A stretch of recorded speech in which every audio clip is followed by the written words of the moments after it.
Putin ने आज तक से बातचीत की है। आज तक के पास एक ऐसा इंटरव्यू है जो आज रात 9 बजे हम आपको दिखाएंगे। हालांकि उसके अंश हम आपको दिन भर दिखाते रहेंगे। भारत ही नहीं, दुनिया को इस इंटरव्यू का इंतजार है, क्योंकि पुतिन जो बोलते हैं उसकी अहमियत होती है। क्रेमलिन के एकातेरिना हॉल में आज तक ने पुतिन से एक्सक्लूसिव बात की है। इस एक्सक्लूसिव बातचीत में पुतिन ने कहा कि वो मोदी से मुलाकात को लेकर बेहद खुश हैं। भारत और रूस की दोस्ती नए आयाम छू रही है। हमारे रिश्तों का इतिहास अनोखा है। भारत के साथ ग्लोबल पॉलिटिक्स के तमाम मुद्दों पर आज तक ने पुतिन से बात की। पूरी बातचीत आप आज रात 9 बजे देख पाएंगे, लेकिन आज दिन भर आपको हम बातचीत के अहम हिस्से दिखाएंगे।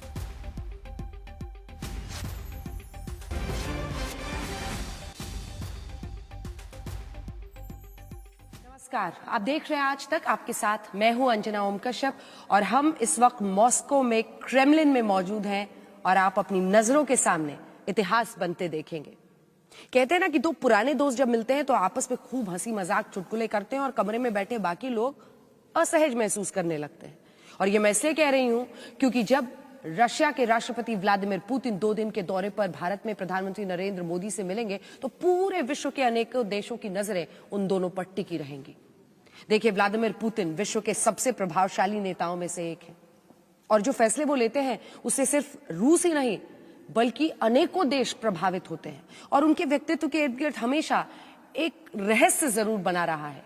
तो इससे बड़ी बात हो नहीं सकती टेलीविजन के इतिहास में जब आप क्रेमलिन से सीधे देखेंगे हमें बातचीत करते हुए।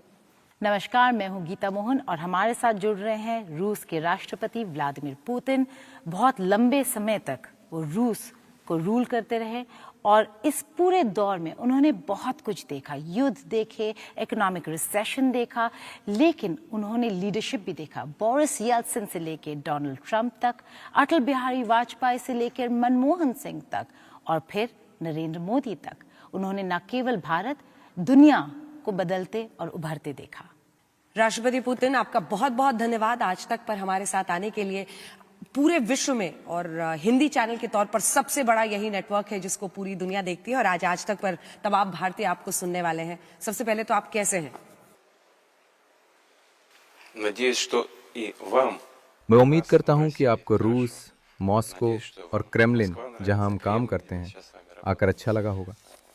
आप देख सकते हैं कि यहाँ पर सब कुछ ठीक ठाक चल रहा है। कुल मिलाकर हमारी आर्थिक स्थिति बेहतर है और मैं इस बात से सबसे ज़्यादा खुश हूँ कि मेरी मुलाकात मेरे दोस्त प्रधानमंत्री मोदी से होने वाली है। भारत में इस मुलाकात को लेकर हम बहुत पहले ही सहमति जता चुके थे। हमारे बीच चर्चा करने को बहुत कुछ है क्योंकि भारत के साथ हमारे साझा सहयोग का विस्तार बहुत बड़ा है और मैं यहाँ हमारे संबंधों के इतिहास के बारे में तो बात ही नहीं कर रहा हूँ क्योंकि हमारे बीच रिश्तों का इतिहास सचमुच अनोखा है। और जिस रास्ते पर भारत आज़ादी के बाद चला है, 77 साल गुजर चुके हैं, जो कि इतिहास के हिसाब से एक छोटा अंतराल है, पर भारत ने इतने ही समय में बहुत प्रगति की है। मैं इसके बारे में और बात करूँगा, मगर जब वर्तमान में हम खुद को देखते हैं तो इतना बदलाव नजर नहीं आता, पर जब हम पीछे मुड़कर देखते हैं तो हमें ये किसी बड़े चमत्कार से कम नहीं लगता। ये शायद कम लोगों को पता हो कि भारत में अब लोगों की जीवन प्रत्याशा पिछले 77 सालों में दोगुनी से ज़्यादा हो चुकी है। हम इस बारे में बात करेंगे, पर यह कहना सही होगा कि भारत के साथ हमारे संबंध अब नए आयाम छू रहे हैं। We will talk about longevity in some time from now.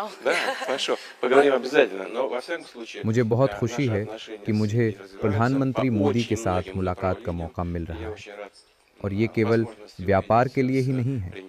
हमारी ये मुलाकात व्यक्तिगत स्तर पर भी बेहद अहम है।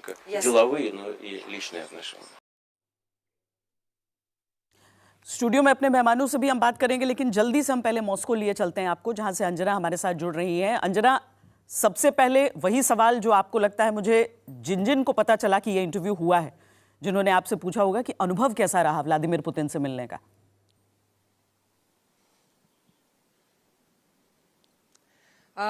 तीन बड़ी बातें थी जो कि सरप्राइज फैक्टर के साथ सामने आई। सबसे पहली बात, उनका सेंस ऑफ ह्यूमर अमेजिंग है। जब मैंने उनसे बातचीत की और हम लोगों ने विटकॉफ और जैरेड कुशनर की मुलाकात पर चर्चा की, तो मैंने कहा कि विटकॉफ ही नहीं, Steve Witkoff he US envoy for peace deal, सिर्फ वही नहीं थे, आपके साथ तो जैरेड कुशनर भी थे जो दामाद है डोनाल्ड ट्रंप के। उन्होंने कहा हाँ, 2 versus 1। और उसके बाद उन्होंने उस पर हल्का सा मजाक करते हुए कहा कि अगर आप लोग वहां पर मौजूद रहते तो बोर हो जाते। 5 घंटे उनकी बातचीत के लिए चली थी स्टीव विटकॉफ और जैरेड कुशनर के साथ। तो मुझे लगता है जो सबसे दिलचस्प बात इस पूरे इंटरव्यू में हमें पता चली, और उसके बाद भी 100 मिनट से ज्यादा का इंटरव्यू देने के बाद वो लगभग आधे घंटे हम लोगों से इंटरैक्ट करते रहे। ये दिखाता है कि न सिर्फ उनकी रुचि है इस रिश्ते में, बल्कि उस दौरान भी वो हंसी मजाक इस तरह से कर रहे थे जब हमने हर तरह के सवाल ऑफ रिकॉर्ड भी उनसे जानने की कोशिश की, क्योंकि ये मौका शायद बहुत कम आता है जब आप विश्व के इतने बड़े नेता से और जिसके फैसलों से पूरा विश्व प्रभावित होता है उनसे चर्चा करें। तो उनका सेंस ऑफ ह्यूमर सबसे बड़ा टेक अवे था मेरे लिए। दूसरा, जो वो बार बार मतलब इंडिया की ग्रोथ स्टोरी को स्लिप इन कर रहे थे। मतलब आप उनसे सवाल कुछ भी कीजिए, लेकिन वो भारत और भारत की जो अर्थव्यवस्था, जो भारत की सोच, भारत में बदलाव आए हैं बीतों सालों में, उसको वो बार बार किसी न किसी तरीके से हर जवाब में शामिल कर रहे थे। तो ये दिखाता है कि वो किस तरह का अटूट रिश्ता चाहते हैं भारत और रूस के बीच में, और नए सिरे से कैसे जान इस रिश्ते में फूंकना चाहते हैं। तीसरी बात जो व्लादिमीर पुतिन की सबसे दिलचस्प मुझे इस पूरे इंटरव्यू में लगी, कि वो किसी देश के साथ मतलब युद्ध में है। आप सोचिए कि हम लोग रूस में इस वक्त मॉस्को में मौजूद हैं और ये देश इस वक्त यूक्रेन के साथ युद्ध कर रहा है, लेकिन वो कन्फ्रंटेशनल मोड में नहीं है। मतलब उन्होंने इंटरव्यू खत्म होने के बाद भी मुझसे कहा कि आपने कई बार कोशिश की कि मैं अमेरिका के मुद्दे पर या डोनाल्ड ट्रंप के मुद्दे पर कुछ बोलूं, लेकिन मैंने वही बोला जो मेरे देश के हित में है। तो वो कैसे राष्ट्र हित में सोचते हैं, ये बात बिल्कुल साफ दिखाई दी। और उन्होंने रशिया को लेकर कहा कि भाई हम ये चाहते हैं कि हम आगे बढ़े, हम अपने हितों का, हम अपने आत्मसम्मान का ख्याल रखें, और हम ये इसलिए नहीं कर रहे हैं क्योंकि हमको किसी पश्चिमी देश को कुछ समझाना है, हम इसलिए कर रहे हैं क्योंकि हमारे हित में। आप सोचिए कि प्रधानमंत्री नरेंद्र मोदी की उन्होंने, मुझे लगता है कि सवाल नहीं होने पर भी लगभग 5-6 बार तो उनकी प्रशंसा की, और उन्होंने यहाँ तक कहा कि वो भारत की सोचते हैं, भारत को, he breathes India, he lives India, और आप लोग बहुत खुशनसीब हैं कि आपको ऐसा प्रधानमंत्री मिला है। तो मुझे लगता है कि जो एक राष्ट्रवाद की सोच रूसी लोगों में बहुत ज्यादा है। वो कहते हैं कि हाँ, युद्ध अच्छी बात नहीं है, लेकिन जब बात आत्मसम्मान की है, जब हमारे देश की है, तो हमें युद्ध लड़ना पड़ता है। वो भावना को वो रेसिप्रोकेट करते हैं और वो मिरर करते हैं, वो दिखता है उनकी बातों में। यानी हम ये समझ सकते हैं कि पूरी दुनिया के लिए, मतलब भारत में तो सब इसका इंतजार कर ही रहे हैं कि इंटरव्यू में क्या क्या व्लादिमीर पुतिन ने बोला होगा, बल्कि पूरी दुनिया के लोग, क्योंकि यूरोप से जिस तरीके की उनकी इस समय संवाद एक तरीके से हो गया, एक प्रेस कॉन्फ्रेंस के जरिए जो उन्होंने बातें कर दी थी, यूरोप इंतजार कर रहा होगा कि उन चीजों पर इस इंटरव्यू में क्या व्लादिमीर पुतिन कहते हैं।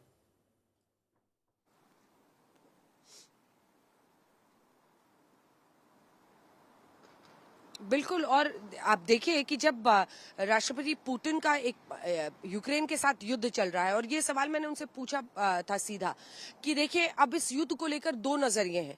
एक तो यही है कि आप हमेशा शुरू से कहते रहे कि जो ईस्टवर्ड एक्सपेंशन ऑफ नेटो है, यानी जो पूर्वी सरहदों पर नेटो लगातार बढ़ रहा है, उसकी वजह से आपको लगता है कि नेटो एक थ्रेट है, एक ऐसा डर है रशिया को उससे। लेकिन क्या वाकई ये डर है? क्योंकि यूक्रेन को तो अभी तक मेंबरशिप नहीं मिली है नेटो की। तो क्या ये वाकई डर था या सिर्फ एक आधार था यूक्रेन पर युद्ध करने का? क्योंकि मार्च 8, 2014 को क्राइमिया के एनेक्सेशन के वक्त पर आपने फेडरेशन काउंसिल के सामने कहा था कि Kyiv is the mother of all Russian cities. तो आपकी सोच क्या है?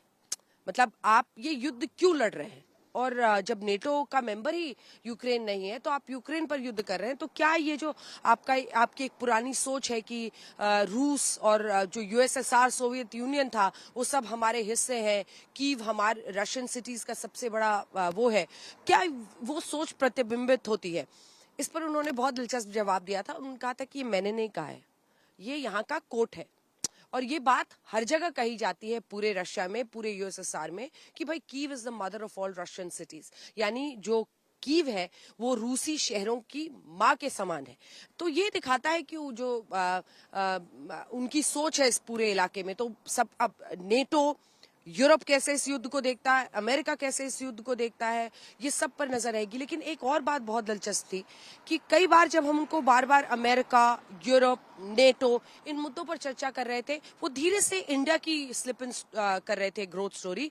और G8 को लेकर उन्होंने साफ कहा कि हाँ, ये बात सामने आई थी विटकॉफ और कुशनर की मीटिंग में कि G8 में शामिल होइए, पर मैंने कहा कि नो, मुझे नहीं शामिल होना है।